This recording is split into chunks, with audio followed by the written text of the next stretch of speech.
ഒരു ശാസ്ത്രജ്ഞൻ കത്രിക കൈകളുള്ള ഒരു മനുഷ്യനെ സൃഷ്ടിച്ച കഥ തൻ്റെ കൊച്ചുമകൾക്ക് പറഞ്ഞു കൊടുക്കുകയാണ് ഒരു മുത്തശ്ശി. കഥ ഇങ്ങനെയാണ്. ഒരിക്കലൊരു ശാസ്ത്രജ്ഞൻ യന്ത്രങ്ങൾ കൊണ്ട് പല പല കാര്യങ്ങൾ ചെയ്തിരുന്നു. ഇങ്ങനെ ചെയ്യുമ്പോഴാണ് യന്ത്രങ്ങൾക്ക് എന്തുകൊണ്ട് ഹൃദയം കൊടുത്തുകൂടാ എന്ന് അദ്ദേഹം ചിന്തിക്കുന്നത്. അങ്ങനെ അദ്ദേഹം യന്ത്രത്തിന് ഹൃദയം കൊടുത്ത ഒരു കത്രിക കൈകളുള്ള മനുഷ്യനെ ഉണ്ടാക്കുന്നു. എഡ്വേർഡ് എന്നാണ് അവൻ്റെ പേര്. അവന് കൈകൾ വെച്ച് പിടിപ്പിക്കാനായി ശാസ്ത്രജ്ഞൻ ശ്രമിക്കുന്നുണ്ട്. എന്നാൽ അത് പൂർത്തിയാക്കാനാവാതെ അദ്ദേഹം മരിക്കുന്നു. അതിൽ പിന്നെ ആ വീട്ടിൽ എഡ്വേർഡ് ഒറ്റയ്ക്കാവുന്നു. അങ്ങനെയിരിക്കെ പെഗ്ഗെന്നൊരു സ്ത്രീ ആ വീട്ടിലേക്ക് വരുന്നുണ്ട്. ആദ്യം എഡ്വേർഡിനെ കാണുമ്പോൾ അവൾ ഭയക്കുന്നുണ്ട്. പിന്നീട് ഒറ്റയ്ക്കായ എഡ്വേർഡിനെ അവൾ തൻ്റെ വീട്ടിലേക്ക് കൂട്ടിക്കൊണ്ടുവരുന്നു. എന്നാൽ ഫുഡ് പോലും മര്യാദയ്ക്ക് ആ കൈകൾ വെച്ച് കഴിക്കാൻ എഡ്വേർഡിന് സാധിച്ചിരുന്നില്ല. അവൻ്റെ കൈകൾ കൊണ്ട് അവൻ്റെ മുഖത്ത് മുറിവുകൾ ഉണ്ടായിരുന്നു. അതൊക്കെ മറയ്ക്കാനായി പെഗ് മേക്കപ്പ് ഒക്കെ ചെയ്യാൻ നോക്കുന്നുണ്ടെങ്കിലും അതൊക്കെ പരാജയപ്പെടുന്നു. ഒരു ദിവസം പെഗിൻ്റെ ഭർത്താവ് ചെടികളൊക്കെ വെട്ടി വൃത്തിയാക്കുന്നത് കണ്ട് എഡ്വേർഡും ചെടികൾ വെട്ടി വൃത്തിയാക്കാൻ തുടങ്ങുന്നു. അവൻ ആ ചെടി വെട്ടി ഡൈനോസറിൻ്റെ ഷേപ്പിലാക്കുന്നുണ്ട്. ഇത് കണ്ട് എല്ലാവരും അമ്പരക്കുന്നു. എഡ്വേർഡിനെ കണ്ടാൽ പേടിച്ച് ഓടിയെന്ന നാട്ടുകാരൊക്കെ അവനെ വീട്ടിലേക്ക് വിളിച്ച് പല രൂപത്തിൽ ചെടികൾ കട്ട് ചെയ്യാൻ പറയുന്നു. അങ്ങനെ ഒരു ദിവസം അവനൊരു പട്ടിക്കുട്ടിയും ഗ്രൂം ചെയ്യുന്നുണ്ട്. ആ നായക്കുട്ടിയുടെ ഓണറിന് അത് വളരെ ഇഷ്ടപ്പെടുന്നു. പിന്നീട് ഗേൾസ് അവരുടെ മുടി വെട്ടാനും നായകളെ ഗ്രൂം ചെയ്യാനും എല്ലാം എഡ്വേർഡിന്റെ അടുത്ത് വരാൻ തുടങ്ങി. പെഗ്ഗിന് കിം എന്ന പേരുള്ള ഒരു മകൾ ഉണ്ടായിരുന്നു. ജെയിംസ് എന്നൊരാളുമായി കിം ഇഷ്ടത്തിലാണ്. ഒരിക്കൽ എഡ്വേർഡുമായി കിമ്മും ജെയിംസും ഒരു മോഷണത്തിന് പോകുന്നു. എന്നാൽ എഡ്വേർഡിനെ അവിടെ ഇട്ടിട്ട് അവരെല്ലാം രക്ഷപ്പെടുന്നു.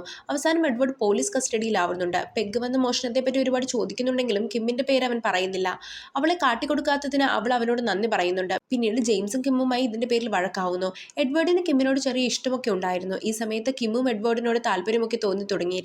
ക്രിസ്മസ് രാത്രി എഡ്വേർഡ് അവിടുത്തെ മഞ്ഞുകൊണ്ട് ഒരു രൂപം ഉണ്ടാക്കുന്നുണ്ട്. അവിടേക്ക് കിം വന്ന് ഡാൻസ് ചെയ്യുന്നു. എന്നാൽ ഇത് കാണുന്ന ജെയിംസ് ആകട്ടെ എഡ്വേർഡിന്റെ ശ്രദ്ധ തെറ്റിക്കുന്നു. അങ്ങനെ എഡ്വേർഡിന്റെ കൈ കൊണ്ട് കിമ്മിന്റെ കൈ മുറിയുന്നു. എല്ലാം എഡ്വേർഡ് കാരണമാണെന്ന് പറഞ്ഞ് ജെയിംസ് അവനെ കുറ്റപ്പെടുത്തുന്നു. അങ്ങനെ എഡ്വേർഡും അവിടുന്ന് പോകുന്നുണ്ട്. ദേഷ്യത്തിലും സങ്കടത്തിലും പോകുന്ന വഴിയൊക്കെ നശിപ്പിച്ചാണ് അവൻ പോകുന്നത്. ഇത് കാണുന്ന ആളുകളാകട്ടെ പോലീസിനെ വിളിച്ചു പറയുന്നു. എന്നാൽ പോലീസ് വരുമ്പോൾ അവരുടെ കണ്ണ് വെട്ടിച്ച് അവൻ തിരികെ വീട്ടിലേക്ക് തന്നെ എത്തുന്നുണ്ട്. കൈമുറിച്ചതിന് എഡ്വേർഡ് കിമ്മിനോട് സോറി പറയുന്നു. ഇതിനിടയിൽ എഡ്വേർഡിന്റെ കാര്യം പറഞ്ഞ് ജെയിംസും കിമ്മും തമ്മിൽ ബ്രേക്കപ്പ് ആയിരുന്നു. ആ ദേഷ്യത്തിൽ കിമ്മിന്റെ അനിയന്റെ വണ്ടിയിടിച്ചു കൊല്ലാൻ ജെയിംസ് ശ്രമിക്കുന്നു. എന്നാൽ എഡ്വേർഡ് അവനെ രക്ഷിക്കുന്നുണ്ട്. വെപ്രാളത്തിൽ എഡ്വേർഡിന്റെ കൈ കൊണ്ട് ആ കുട്ടിയുടെ ശരീരം മൊത്തം മുറിയുന്നു. പിടിച്ചു മാറ്റാൻ വരുന്ന ആൾക്കാർക്കും അവന്റെ കൈ കൊണ്ട് മുറിവ് പറ്റുന്നുണ്ട്. ഈ സമയത്ത് ജെയിംസ് ഓടി വന്ന് എഡ്വേർഡിനെ ആക്രമിക്കുന്നു. പോലീസ് വരുന്നത് കണ്ട് അവനോട് ഓടി രക്ഷപ്പെടാൻ കിം പറയുന്നുണ്ട്. എഡ്വേർഡ് ഓടി അവന്റെ പഴയ വീട്ടിലേക്ക് പോകുന്നു. കിം അവനെ അന്വേഷിച്ച് അവിടേക്ക് എത്തുന്നുണ്ട്. അതേസമയം തന്നെ ജെയിംസും എഡ്വേർഡിനെ കൊല്ലാനായി അങ്ങോട്ട് വരുന്നു. എഡ്വേർഡും ജെയിംസും തമ്മിൽ വഴക്കാവുന്നു. അങ്ങനെ എഡ്വേർഡ് ജെയിംസിനെ കുത്തുന്നു. അവൻ മരിക്കുന്നുണ്ട്. ബഹളം കേട്ട് വീടിന് പുറത്ത് വന്ന ജനങ്ങളോട് അവർ പരസ്പരം തമ്മിലിടിച്ച് മരിച്ചു എന്ന് കിം പറയുന്നു. ഇതോടെ കഥ തീരുന്നു. ഈ കഥയൊക്കെ മുത്തശ്ശിക്ക് എങ്ങനെ അറിയാമെന്ന് കൊച്ചുമോൾ ചോദിക്കുന്നു.